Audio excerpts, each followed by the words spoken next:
بریم برای آنباکس یکی از خفن‌ترین چراغ‌های کمپینگ جهان. خب بریم ببینیم چیا داخلشه. پکش رو که باز میکنیم متوجه میشیم که خودش کلاً یه جعبه خیلی شیک و کلاسیک داره.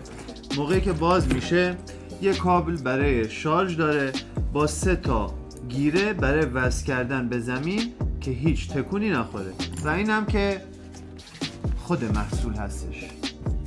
اولین قابلیتی که داره چراغ SOS برای مواقع استاره که اگر احیانا توی جنگل گم شدین راحت باش راه برین و بتونن پیداتون کنن. ارتفاع چراغ قوه‌اش تا نیم متر هم راحت میرسه که راحت بتونین ببرینش بالا که محیط پایین رو کامل براتون روشن کنه. توی 3 تا درجه نوری متفاوت هم میتونین نورش رو به پایین پخش کنین راحت که راحت بتونین همه چیز رو ببینین.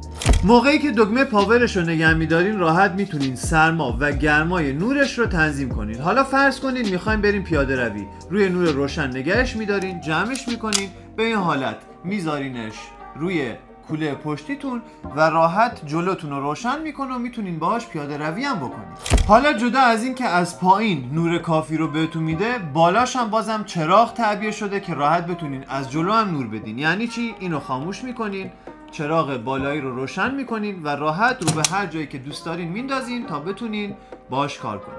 تازه تو مواقع اضطراری گوشیت هم برات شارژ میکنه، اینجوری هیچ موقع بدون شارژ هم نمیمونی. خودم به شخصه که عاشق این محصول شدم. حالا اگه میخواین محصولات کمپینگ متفاوت دیگه ای ببینین فقط کافیه بیاین و به سایت خاصکده یه سر بزنین.